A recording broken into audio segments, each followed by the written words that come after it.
Hello, everybody. Thank you so much for coming to my talk. My name is Raine Ikagawa, and I am a current PhD student at the University of Arizona in Dr. Wendy Moore's lab.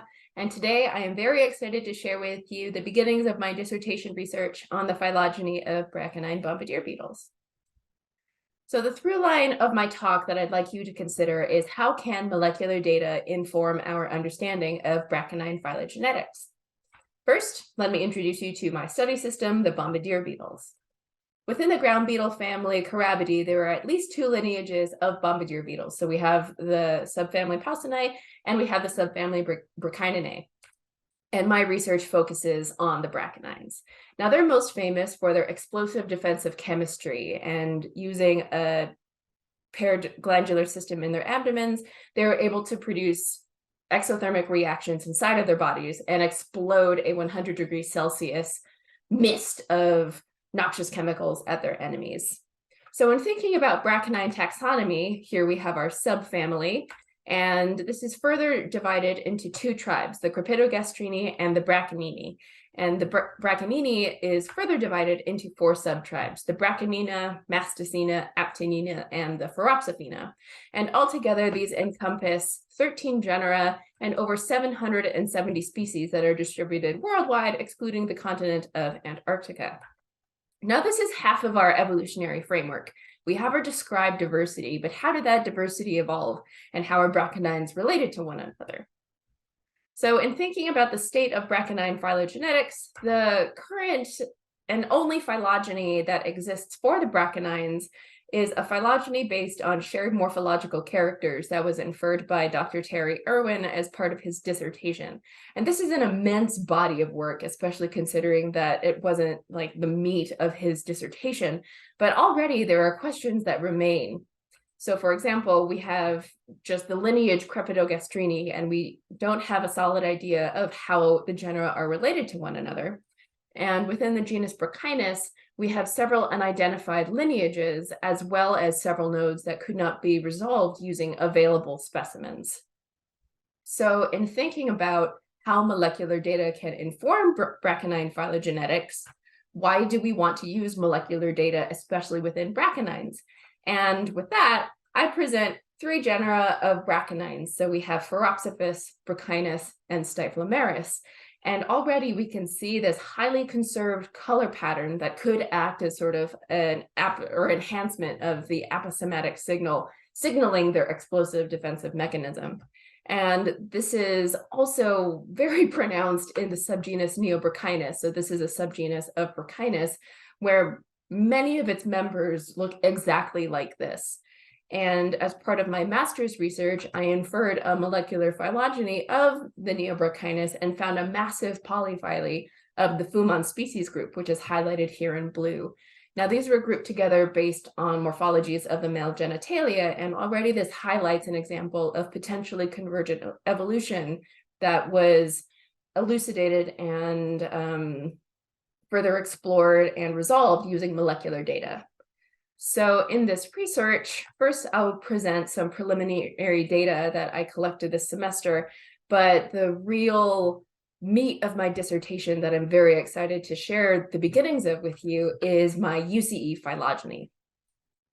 Now, for my preliminary data, I have specimens from the University of Arizona Insect Collection, as well as the Natural History Museum in London.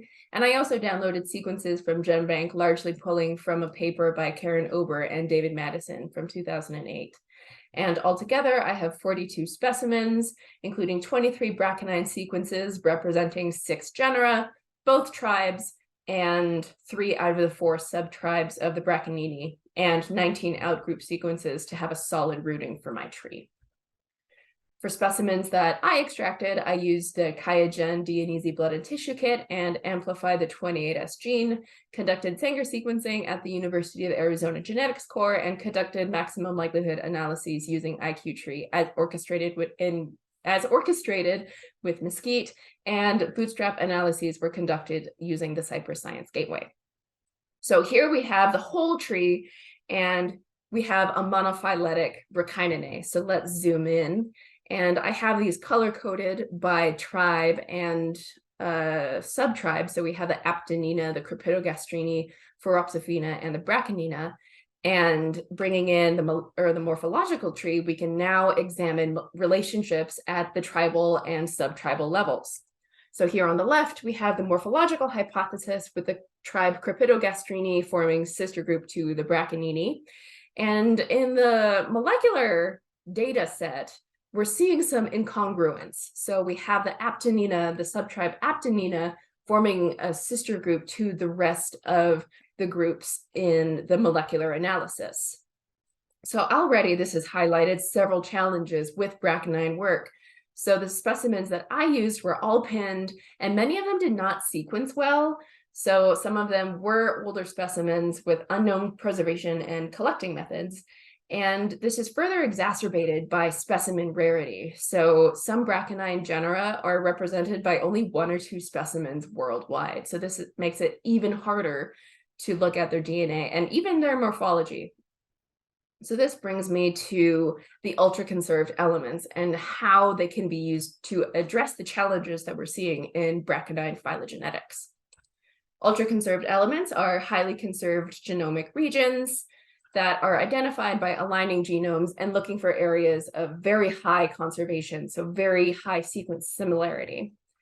And you can capture UCE data by designing baits that are complementary to the core UCE region, and then amplifying adjacent regions that are more variable and therefore phylogenetically informative. So in 2017, Brant Fairclough designed specific probes for Coleoptera, for beetles, and overall these were able to capture over 1,000 loci. But these were designed primarily based on polyphycon genomes, and a recent study found that this probe set only recovered 305 loci and 50% of Adephigan taxa. So this immediately presented a problem that was addressed by Gustafson et al. That identified UCEs within Adephiga using Adephigan genomes and customized a specific Adephiga probe set that was able to target almost 3,000 genomic regions. And this is very exciting because now we have an incredible resource, a brachinus genome that doctors Tanya Renner and Adam Rourke designed and assembled. So over the summer, I was able to use this genome with Gray Gustafson, who came down to Tucson, and I'm very lucky to have worked with.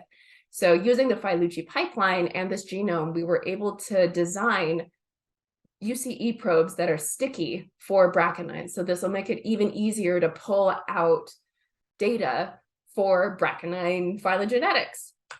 And with this, we were able to target over 2,000 genetic regions. So in thinking about this work, I have presented the first explicit molecular examination of brachinine phylogeny, as well as generated brachinine tailored UCE probes. So we're still working in a homologous Adephiga world, but now it'll be even easier to get data. And this also addresses the challenges of Sanger sequencing. So with this, I will be able to generate very large data sets targeting over 2,000 genetic regions, and also be able to acquire data from museum specimens, which is already hard using Sanger sequencing techniques, and this also helps address the issues of specimen rarity. Now, this also acts as a foundation for exploring the evolution of brachinine bombardier beetles, and I'm very excited about this part of my work because I am going to be looking at the evolution of the defensive systems.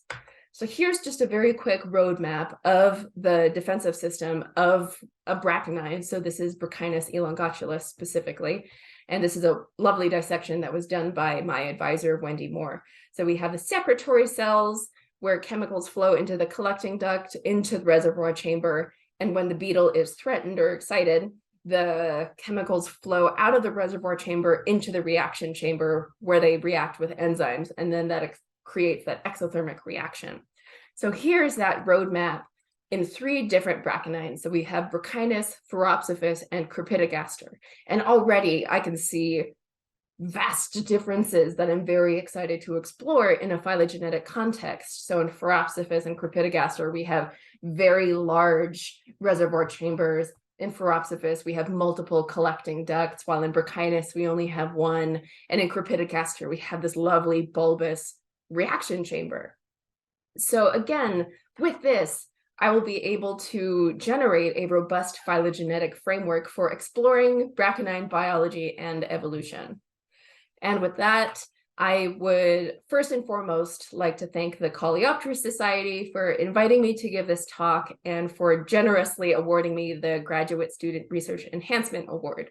I would also like to thank my dissertation committee, including Dr. Wendy Moore, my advisor, and of course, Dr. Greg Gustafson, as well as the people and institutions that were kind enough to give me specimen loans.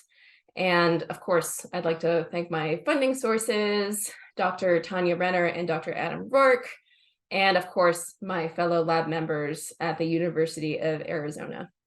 And with that, a final plea for specimens. If you have brachinines floating around in your collections, I would love to be able to use them for my phylogenetic work. And with that, I am happy to take any questions.